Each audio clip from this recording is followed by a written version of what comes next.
Glad to have you with us. We begin on a sad note because a man suspected to have slit the throat of his girlfriend and stabbed himself in the stomach twice in an attempt to commit suicide is said to be recovering at the Volta Regional Hospital.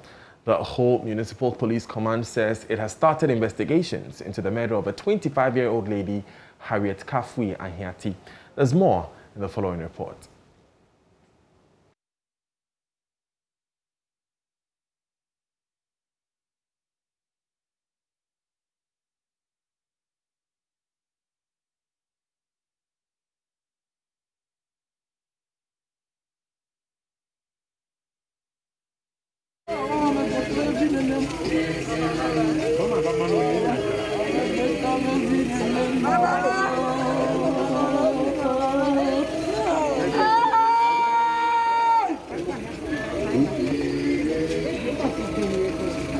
The Home Municipal Police Command has begun investigations into the alleged murder of a 25-year-old lady in the Volta regional capital who, J. Dodoye, a footballer, reportedly murdered 25-year-old Harriet Kafui Ahiati, his girlfriend, and later attempted to take his own life. The 26-year-old also slit his throat and stabbed himself in the stomach twice, but did not die. Mr. Dodoye is currently being treated at the Volta Regional Hospital after he was arrested by the Home Municipal Police Command. The Home Municipal Commander, Superintendent Anthony Danso, has been speaking to JoyNews on their findings so far. The administration visited the theater and met Anthony Dodoye. His person on him with a deep cut on the throat with the intestines gashed out. Because it is a hospital facility, we were unable to do in-depth investigation. We will only interview him about what actually happened. And during the interview, he made it known to the police that there were some issues between him and the girlfriend, who is now deceased. So we went further to ask him that was it because of the issue that caused the death of the disease and the injury to him. He was unable because he was in deep pain and we didn't want to go further. But the hospital administration also didn't want us to go further to ask questions because of his condition. So at the moment, putting the pieces together from the spot investigation in the room and the interview we had with him, we are of the opinion that maybe he might have killed the lady and attempted suicide based on what he intimated to us, that the lady was at the point cheating on him. So that is where we are afraid. We are still investigating on that. And as he gets better, we pray that he gets better so that we can get more information from him and get to. This comes less than 2 weeks after a level 300 student of the Evangelical Presbyterian University College died after she was allegedly assaulted by her boyfriend. The boyfriend, Kuma Philip Caesar, aged 31, according to sources, has been assaulting the deceased for some time now. Now, Sergeant Prince DOGBATSE is the Volta Regional PRO of the Ghana Police Service, and he joins us live on the show. Now, Sergeant, what have your investigations unraveled so far? Right, thank you. Currently, the bit of information we have from the suspect who is on admission is relating to the fact that the young lady who is his girlfriend had been cheating on him. However, because of his state of health, it was not prudent to probe further into that assertion. However, unjustifiable it was. So we hope that while he gains his stability, we will do further probe into the incident. Sergeant, does that mean that he admits killing the young lady? Well, the angle of the question is not about admissibility, because we are talking about murder here, first-degree felony. So you may have to get the first information in the right state of health and mind in order to gain conviction, which essentially may be our position. So it will be premature for us to be establishing admissibility based on that statement. Okay. We hope that you gain his health, and then we do better interrogation of whatever happened. Right. Well, have you been able to gather any information about the nature of the relationship? For instance, was it an abusive one? Was it one where he was already physical towards her? No, for now. We have not had any such information. You remember that in the previous case that we recorded, that account came forth from friends of the lady who allegedly died as a result of assault by the boyfriend.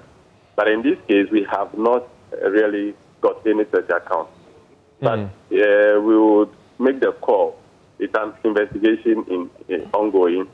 Anybody who has any such information should not hesitate to get the police to know about it.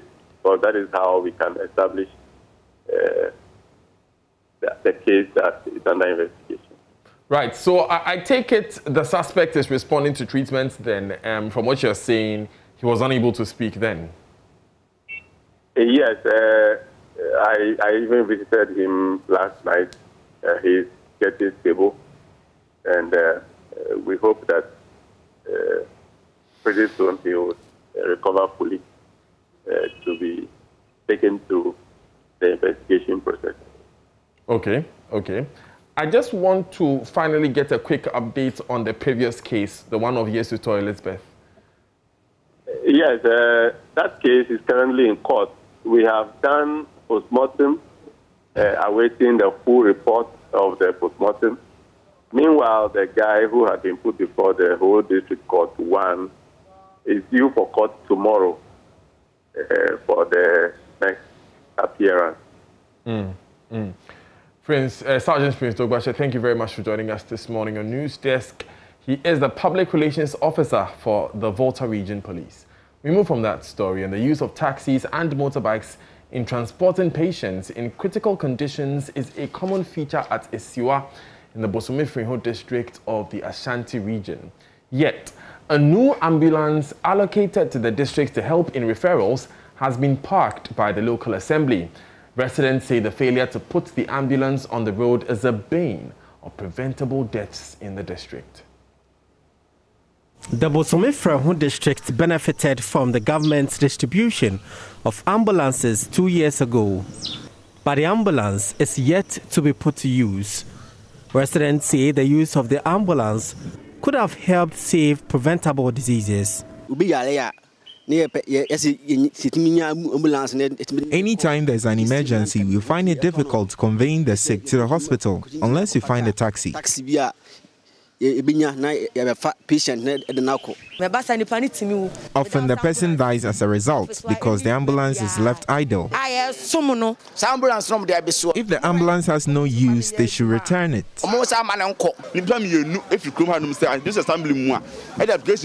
2 people from this district opted for a chance to drive the ambulance, but they were denied. The ambulance is parked at a shed with no sign of movement. The services of motor riders are often sought in transporting patients to and from adjoining health facilities. We find it difficult conveying the sick to the hospital. It is best if the ambulance conveys sick people, especially when they may be unconscious. Taxi drivers who also offer services say most patients fail to pay them after transporting them to the hospitals.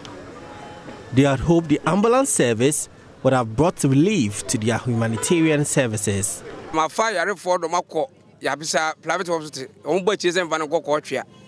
have picked up several people, but none of them survived. If the ambulance was functional, it would have helped a lot.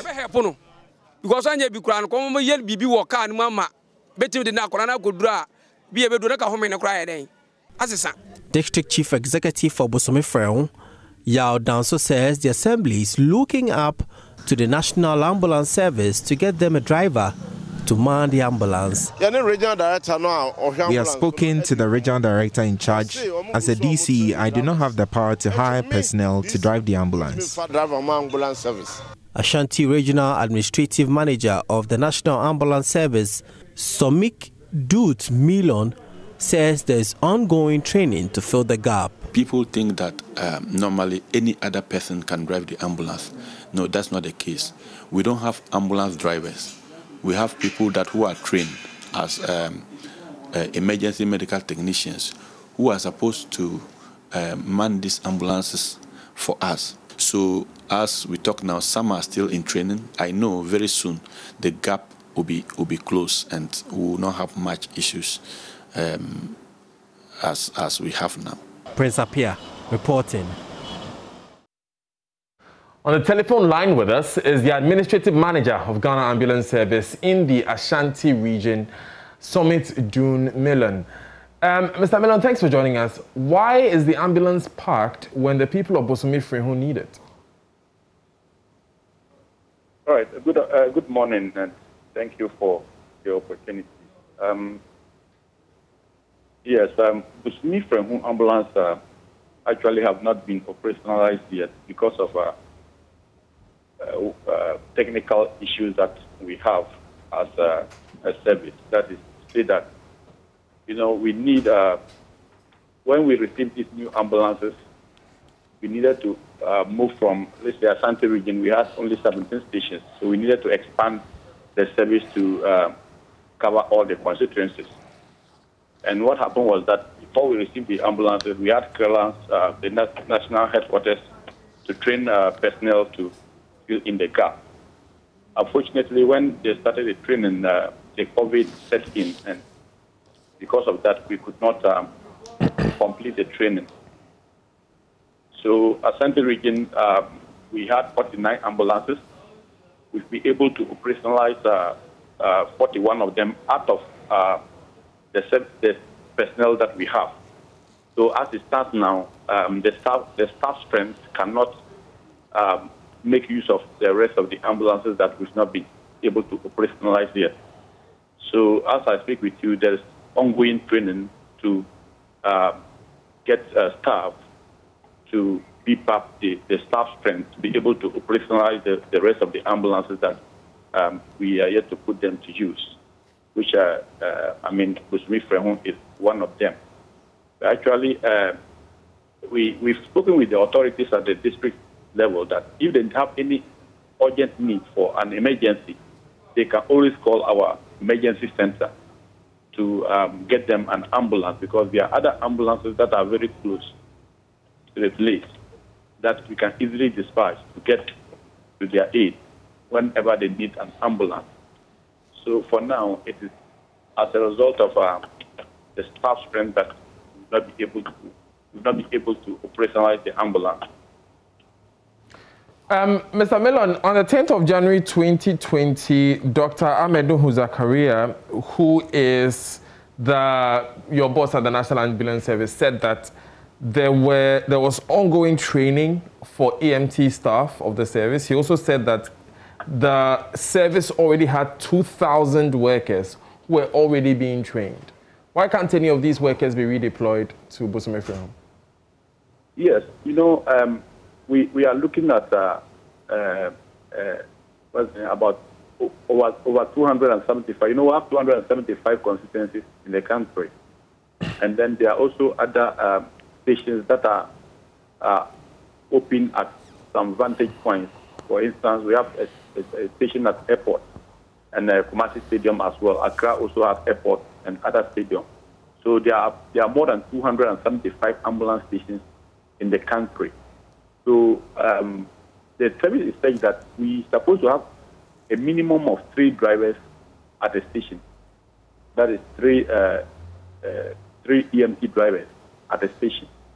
So we're supposed to operate 24/7. We're not supposed to go for like just maybe morning and go off and then close the station and go. We operate 24/7.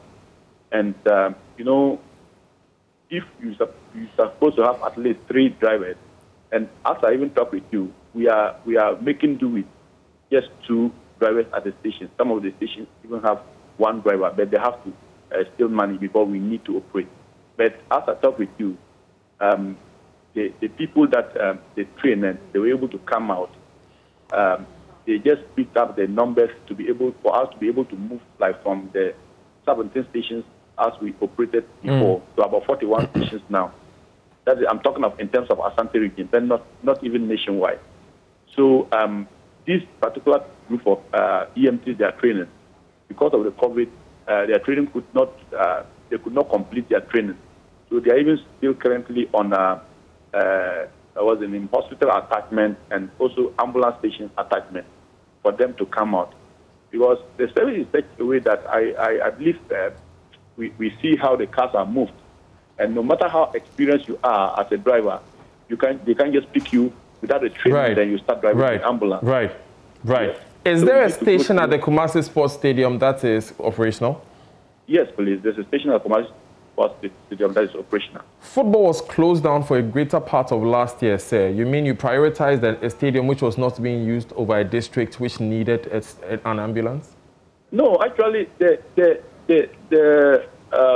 stadium ambulance is not meant for the stadium activities.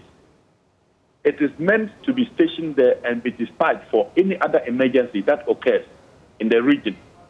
So the office of the Subing ambulance station is just located at the stadium.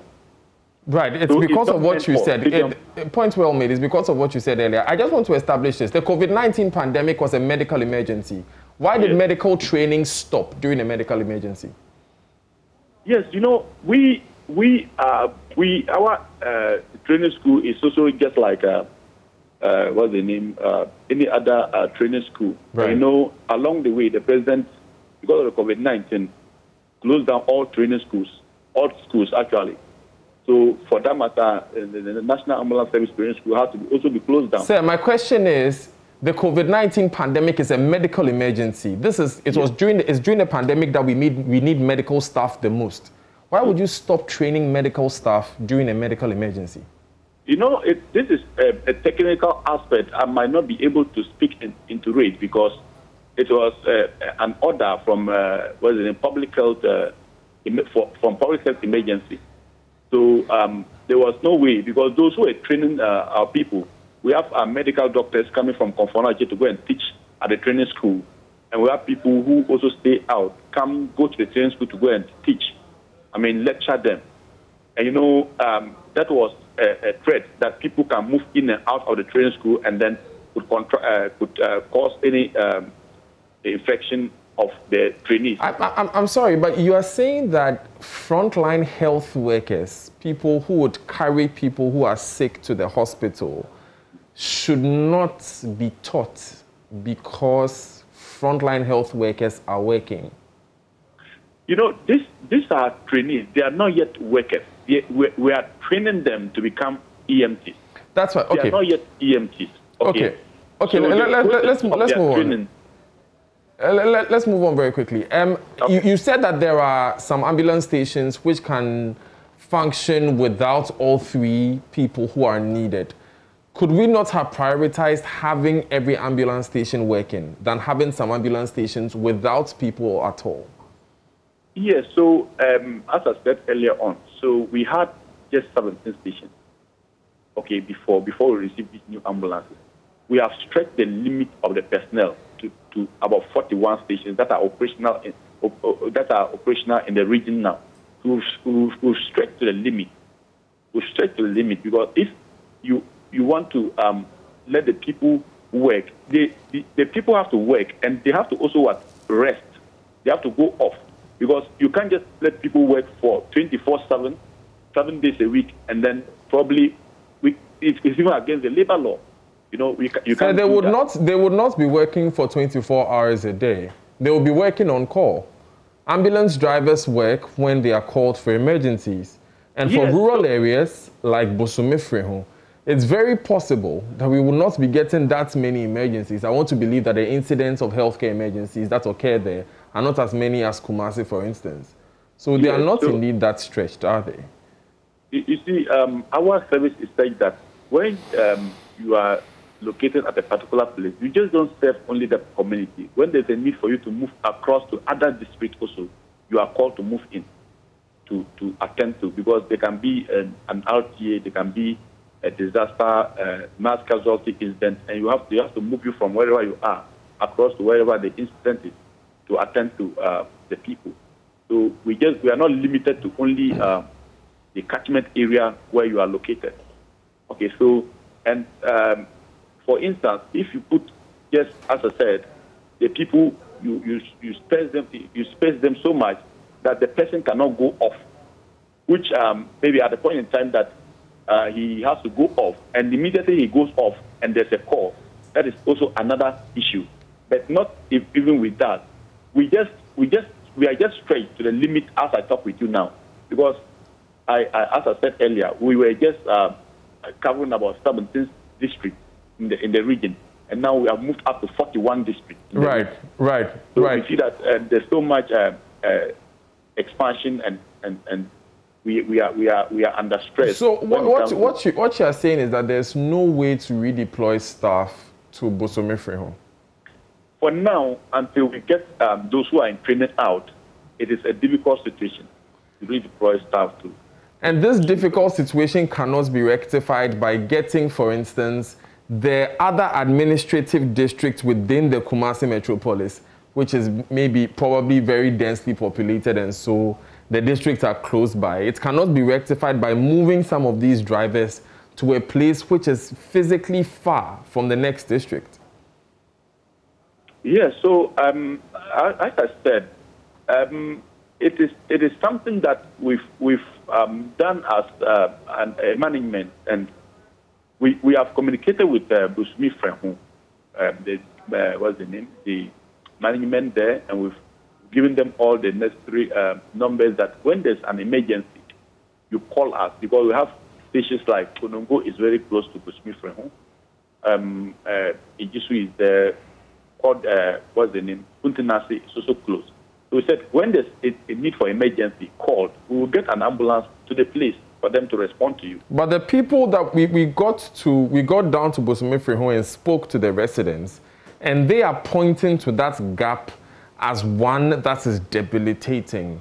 The stopgap measure that you proposed is not working. So it's not working in terms of they called and we are not able to respond, or they don't just call at all, or they find it difficult to call us. Right. Mr. Millen, I understand that you raised the question that will be important to explore, but unfortunately we would have to end the conversation at this point. Okay. Thank you very much for joining us. Yes, SOMMIT DUUT Millen is the administrative manager at the National Ambulance Service in the Ashanti region. We'll be right back. This is News Desk.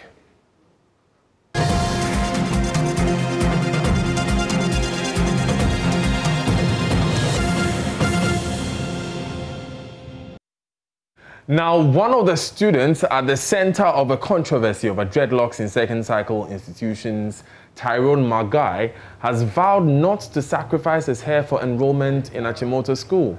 According to him, the school authorities' resolve in getting him to trim the hair before he's allowed on campus is totally discriminatory. He was speaking on PM Express. sports is compulsory for all students, which means if I'm coming into Achimota school, I'm expected to deliver sporting activities. But they gave an exemption, which states for sports is compulsory but some students may be exempted for grounds of, I think, health or something, which means there are cases. They have had such special cases and they provided laws to deal with that. When we get to exits, they provided rules, general exit. But at that same instance, they provided special exits, which implies that they've had situations where there was a need because the general exit was unable to fully satisfy the situation. So they provided special exit. But when we come to appearance right now, we only see general appearance. We don't see special appearance because not us alone. I know Muslims too have this problem of which is what we've been talking about with Sheikh. Yes, that's how I understand it. And I believe Ghana isn't a nation where there's only one religion. We have multiple religions, even though some are much more significant. So I think there should be an analyzing moment where we can actually distinguish between harmless consideration and harmful considerations. Now, contributing to this debate, the legal practitioner Martin Pebu urged NAGRAT and the school authorities to tone down on their rules and allow the Rastafarian students to enjoy the rights to education. To the extent that in Ghana we don't have a direct Supreme Court pronouncement on this matter, we have to look around the world and see what's going on. So at least since this matter came, the few cases I've seen from Zimbabwe to the Jamaica and then this Malawi, right? You would find that the courts are saying that, look, when it comes to religious reasons, students are allowed to wear dreadlocks. Evans, let's make that clear. That's not my personal position. They are asking me for a legal education, so I have to take. So let's make that clear that I am not like it's a personal position. We are talking about the law. Provisions that look like our provisions in the Constitution. Elsewhere, the courts have made it clear that students are allowed to wear their dreadlocks if it's for religious reasons. So the Jamaican case that has become popular since this matter came about, if you read it into details, the court denied the second claimant, that's a very good, the right to wear that headscarf because they did not indicate that it was for a religious reason. Now, spokesperson for the Chief Imam Sheikh Nuhu Sharabutu is urging dialogue to resolve the brewing controversy.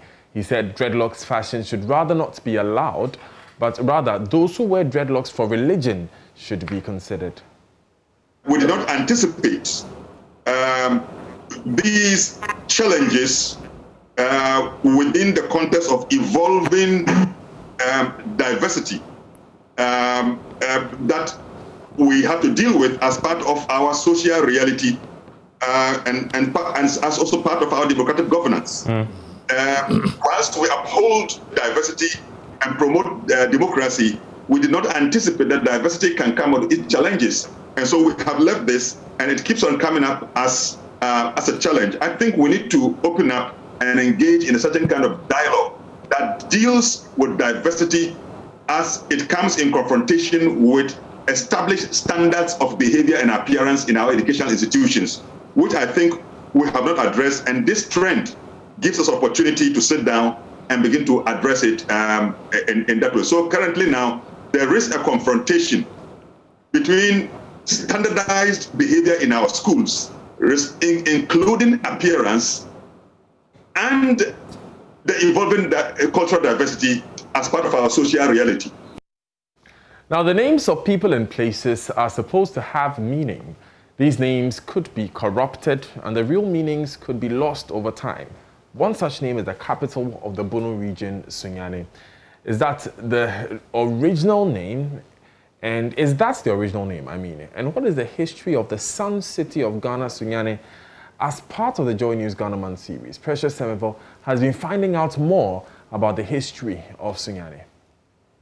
Sunyani is the capital city of the then Bono Ahafo region and now Bono region. The now cosmopolitan town with over 150,000 inhabitants is such a serene, well-planned city with the dualization of its major roads fitted with street lights that are such a delight to watch at night. But what is the real history of this beautiful and hospitable town? Nana Bofutia Bomponsem is the Krontihine of the Sunyani traditional area. The people who settled in Sunyani were hunters. They came from various places. The ancestors who settled here are Nana Bohenkoko and Nana Bofutia.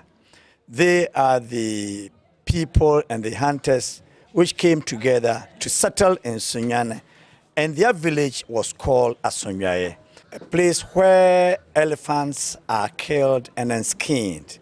So when an elephant is killed and then skinned, the place or the village which our forefathers and skinned the elephants is called Asonyaye, and it has been corrupted as Sunyani. Sunyani is such a peaceful and welcoming place for people of different tribes.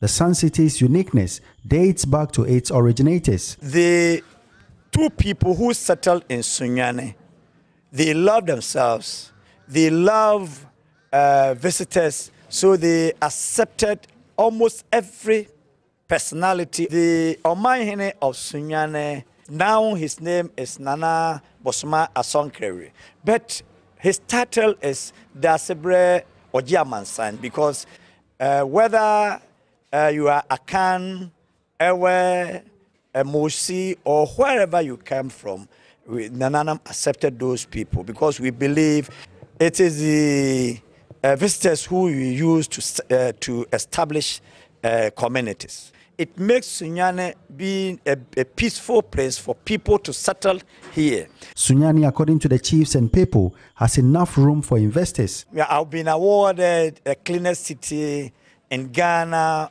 if not in West Africa. So Sunyani is a serene place where people can come to stay, to do their conferences. The Omanhene and his elders have a lot of land to give to other investors to come and invest in Sunyani. And the youth of Sunyani are very hard-working youth. So we are inviting people to come and join us in Sunyani. So, if you need a peaceful and congenial place to live or establish your business, think of Asunjaye or Sunyani, and you will be glad you did. For Joy News, Precious Semevo, Sunyani.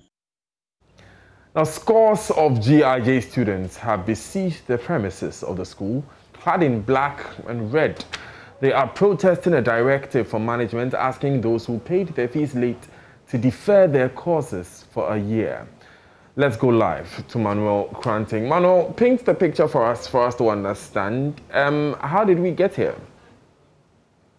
Well, so Daniel, we here when the management of the Ghana Institute of Journalism actually asked their students who had missed the registration deadline to defer their courses. Indeed, the GIJ operates on a protocol such that students have to pay for their fees and then register their courses for the semester. This will enable them to be able to take their exams. But it turns out that, and this is what some of the students tell me, that because of the hardship, and like the advent of the COVID-19 pandemic and its impact on their parents and their finances, some of them missed the deadlines. And it is not as though, and from what they tell me, it's not as though they have not paid the fees at all. Some of them have paid the school fees and have actually also paid what they call a penalty. So the penalty is an amount you pay for missing the deadline, just so you can sit your exams. But even after doing all these, the students allege that their school management has refused them, access to write their exams.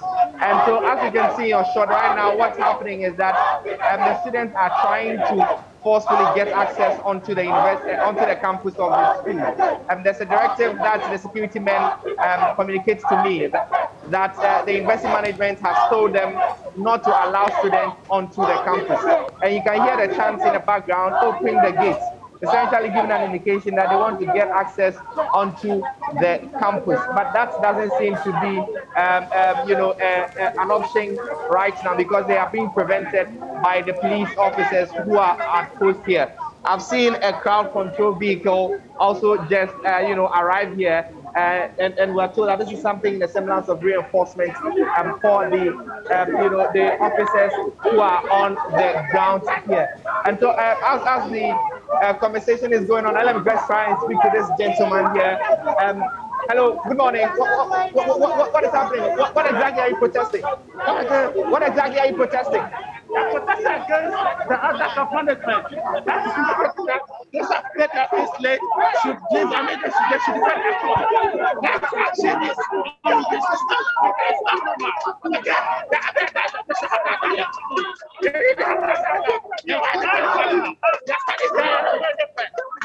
okay, so we are not going anywhere, and if the police officials are not going to allow them inside, they are also not leaving here.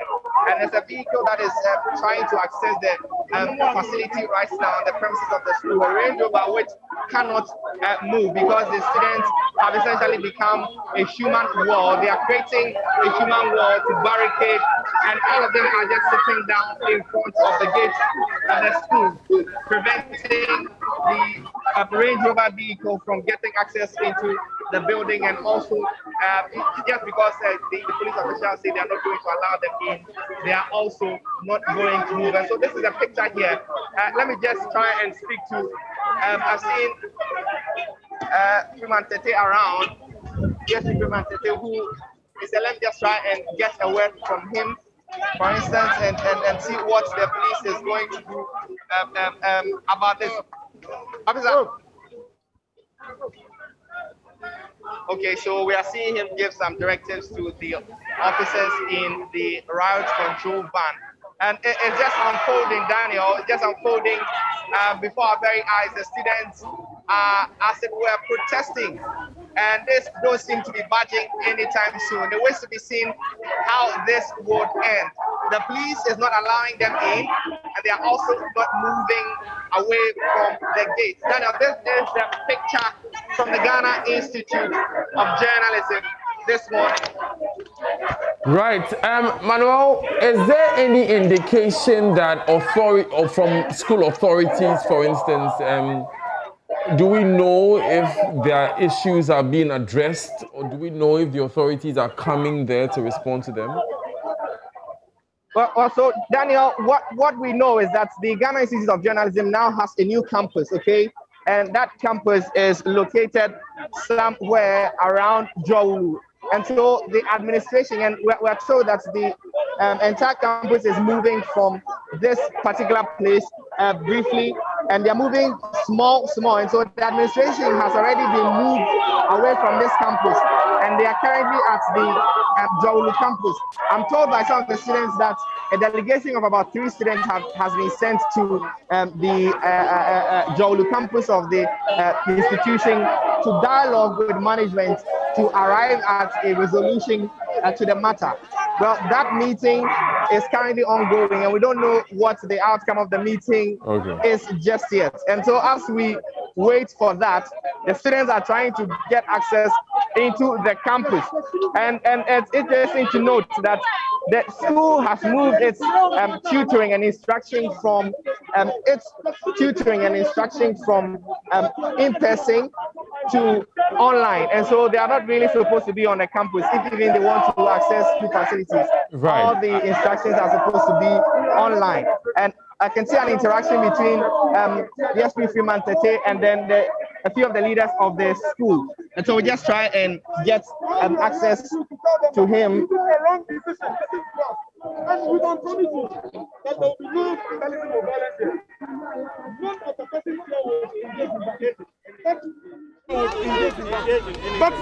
we know the management of GIJ.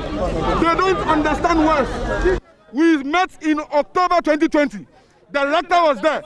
We know what will happen at that meeting. And that's why we are telling you that this is the only language you understand. You don't have to preempt anything. You have sent your reps to that place. Let's wait for the outcome of the meeting. Okay? But now that you have blocked the entrance, you are not.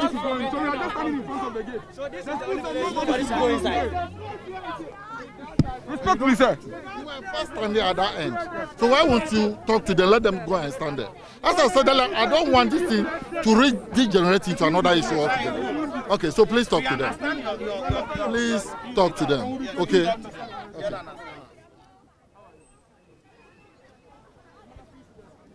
It is also a police phone. The leadership of the students group, and the directive is simple from the police, and he is directing them to speak to their colleagues and calm them down so that it doesn't disrupt movements, just as we just saw a few minutes ago when the car was not able to get access into the facility. But that is what it is here at the Ghana Institute of Journalism. Daniel.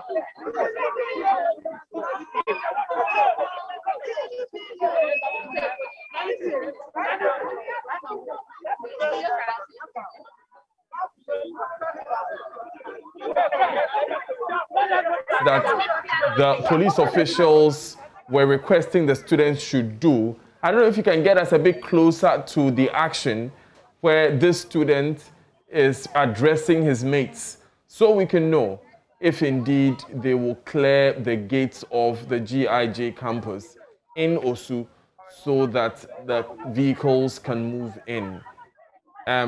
If you're watching us, this is JoyNews Desk. We are currently coming to you live from GIJ's campuses at Osu. We'll get more of that in later bulletins though. We'll take just a few messages. When we come back, business.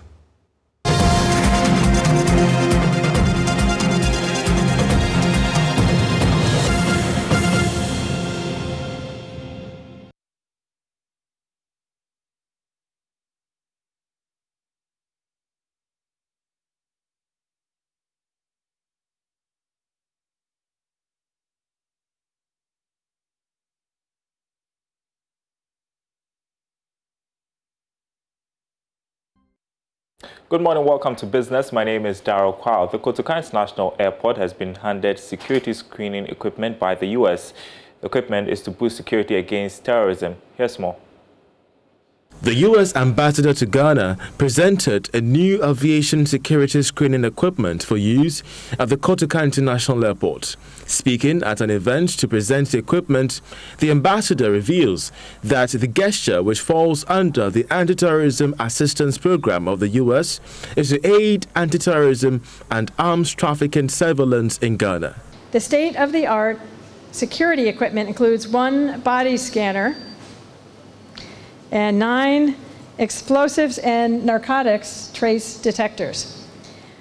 With operator training already complete, this technology is now officially available for approved Ghanaian airport security officials to utilize at the passenger checkpoint for all outbound flights departing via Terminal 3.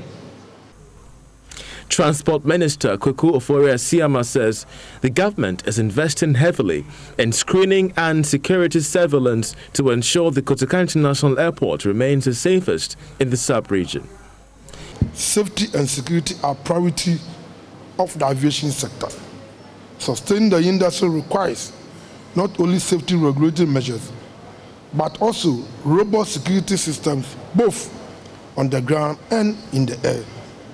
In other words, our transport must always be safe and secure to ensure its reliability and safety for the traveling public. Aviation remains a symbolic target for terrorists who seek to attack aircraft, airports, and aviation facilities to inflict mass casualties, cause economic disruption, and public fear. The U.S. and Ghanaian officials commissioned 1 body scanner and 9 explosives and narcotics trace detectors at the passenger checkpoint for outbound flight inside the KIA Terminal 3. The Anti-Terrorism Assistance Program is the U.S. government's premier counterterrorism training and equipment for foreign law enforcement agencies. Now, more than 600,000 Ghana cedis has been invested in the wash sector in both the Ashanti and Central regions in the wake of the COVID-19 pandemic. 150 schools in Ghana have so far benefited from the initiative by local non-banking financial institutions, SOMMIT Savings and Loans. The move is meant to enhance water, sanitation, and hygiene projects in the company's business operating communities and educational installations. Mr. Pierre has more in this report. In the wake of the coronavirus pandemic, investment in water, sanitation, and the hygiene subsector has become very crucial for businesses and organizations. SOMMIT Savings and Loans, for instance, has invested over 600,000 Ghana cedis in enhancing WASH projects in 150 schools in Ashanti and Central regions. Justice Atha is SOMMIT WASH project manager.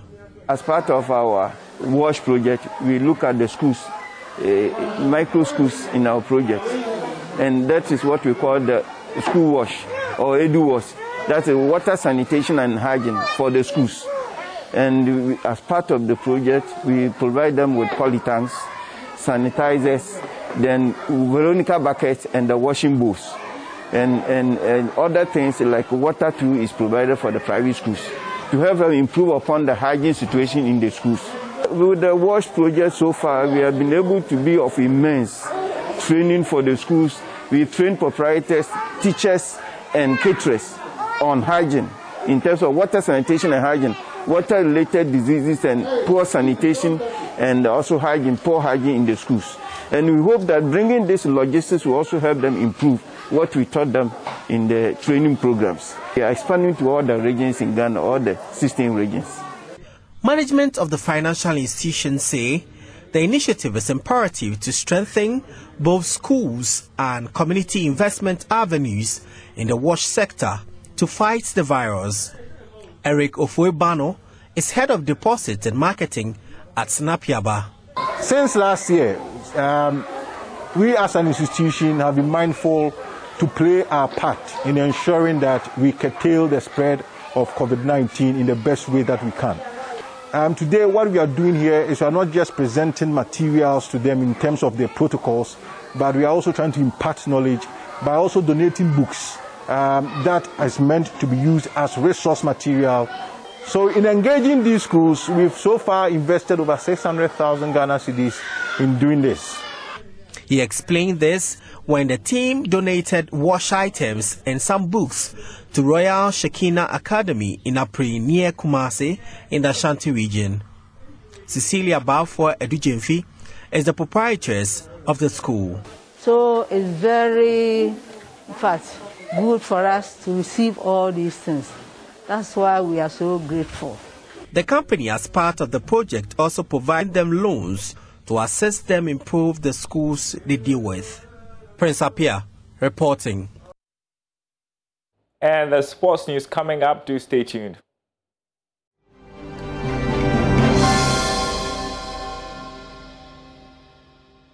Time for sports. George is in studio. George, I couldn't help but feel excited when I saw those pictures. Yes. Of the Black Stars touching down in South Africa. Yes, important. They have a very serious task ahead to try and qualify for the Africa Cup of Nations. 9 points, tied at the moment with South Africa up the table. Sudan with 6 points, and we know that a point technically may qualify the Black Stars. Yeah. But they will want to do their best to get 3 points over the 2 games against Sao Tome and South Africa. So the team has arrived. We have 12 Ghana Premier League players in that squad of 23. Which is a good thing. Which is a good thing. And by far, even if we look at the starting 11, we could easily say that maybe we can have 4 of the Ghana Premier League players at the start. I watched the team's training yesterday before they departed to South Africa, and growing sense of optimism. Yeah, they're hoping that they can get the job done. They're doing their best. Kudus Mohammed is in the squad. Baba Rahman very likely to play as well. Benson Anand, Mubarak Wakasu, and the Kotoko chap may get a chance to play. Kwame Poku. JC of Spezia is there as well, so it's not bad. Caleb Kuban is there, So any of the satellites? Yes, the satellites. Yes, we have Danlad Ibrahim. The goalkeeper of the tournament. He is with the team right now, and then Philip Mbafo, the fullback as well, is with the team. Fatau Isahaku, the player of the tournament, is right now in Uzbekistan because Black Stars B also have a game in Uzbekistan. But Siki Akon explained yesterday that even though he's not with this team, he'll be given an opportunity, you know, more or less, he's able to prove himself to play in the second qualifier that will take place on Monday. Good news is we have live commentary on both games. Great. Just before I leave you, I don't know if you remember Ransford Osei. Yes, I do. That 2009 under-20 player who did very well. Yes, I do. Well, he's come out to say that the system did not help him. I mean, Ghana didn't do too well. After he announced his retirement. After announcing his retirement. So you'd see a Joy Sports infographic making the rounds. Maybe when you get upset, you see, you know, more on social media. Just going to give you an idea of his career, his football career, so that you can do the sum and ask yourself, or try and answer the question whether Ransford Osei made bad career choices or the system indeed did not help him. And as you can see, he started very well as the under-20 player, the Golden Boots at the 2009 under-20 special one, Golden Boot, Silver Boot. You saw that he did the Golden Boot as well at under-17. So much to look forward to. Then you look at it, 67 appearances, you know, up to 12 clubs.